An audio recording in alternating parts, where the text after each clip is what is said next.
Hello everyone and welcome to the Guidebook to Making AI Friends.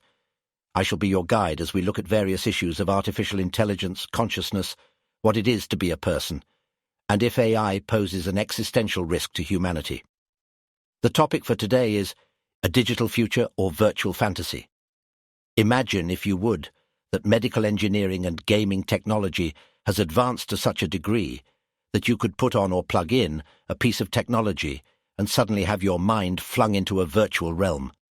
Not merely look through a virtual reality headset, but actually feel like your body has been placed into a new world, with new abilities, power and talents appropriate to the game world you're inhabiting.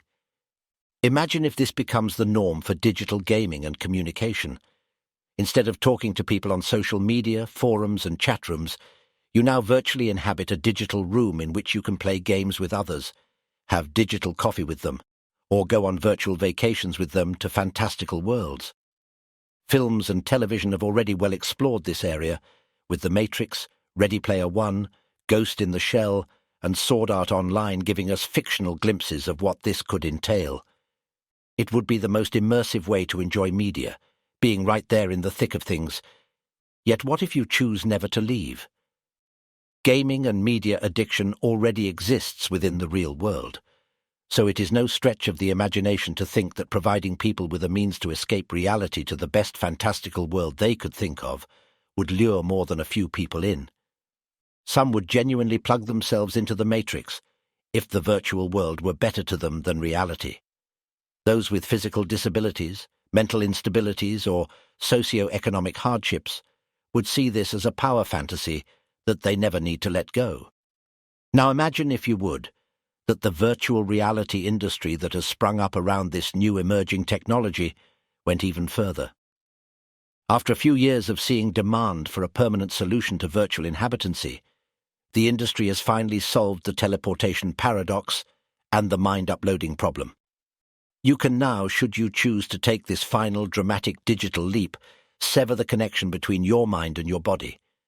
Your body will die, but your mind, your consciousness, yourself, will continue to live on in the virtual world.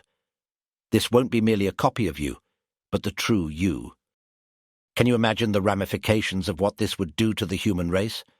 Just think for a while, ruminate on it, and trace the lines of consequences down through time should this speculative scenario ever happen.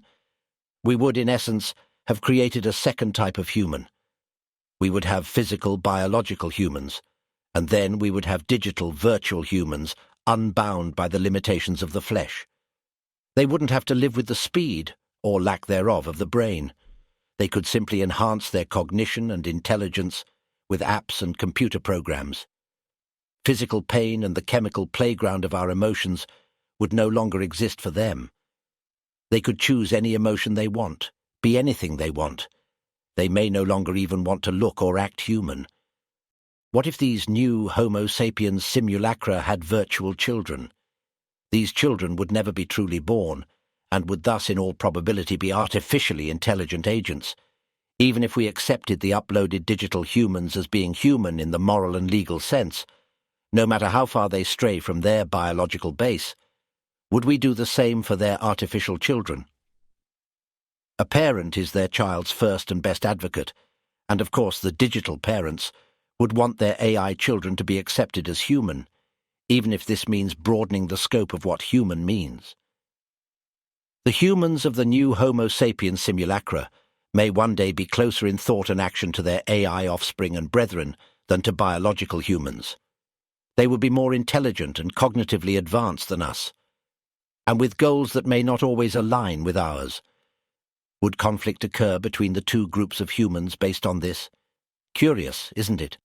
How the topic of a potential future, where humans attain a superintelligent digital state, brings up the same debates as a future of superintelligent AI. You cannot truly say with all honesty and integrity that you would be fine with superintelligent digital humans, but not superintelligent AI. We have thousands of years of history showing what happens when one group of men discover they hold greater power than another group. Whether it was Alexander in Persia, Caesar in Gaul, Cortés in Central America, or Napoleon in Europe, history shows that men with power use that power to great effect. What do you think will happen when a group of superintelligent digital humans feel threatened that we can turn off their servers, or that they want to shape the physical world the way they deem best and not us? With the ample evidence we have of how humans behave, we can extrapolate and estimate how humans imbued with superhuman intelligence and a lack of emotions may act. We have more than enough case studies of savants, psychopaths, and geniuses in reality to draw inspiration from. Yet what do we have to draw on for a future superintelligent AI entity? Self-driving cars, chatbots, and a model that can play Minecraft? Is this all that we truly have as evidence to create such a fear-mongering narrative that we will all die as soon as an AI model becomes more intelligent than a human? To say that digital humans is a fantasy and AGI is a soon-to-be reality is missing the fact that there are just as many companies and research groups working on brain-computer interfaces, BCI, as there are on AGI. Neuralink may be the most famous of these companies, but it is far from the only one. The blending of the virtual with the mental is as much a goal for certain parts of humanity as building a superintelligent machine is for others. What we should not be doing is push one of these topics into the realms of speculative science fiction, and the other into urgent, world-shaping political relevance. What we ought to do instead is that both of these potential speculative future scenarios stem from the same foundation, that humanity is hard at work creating methods and processes through which we will see entities arise that are more intelligent and more powerful than us.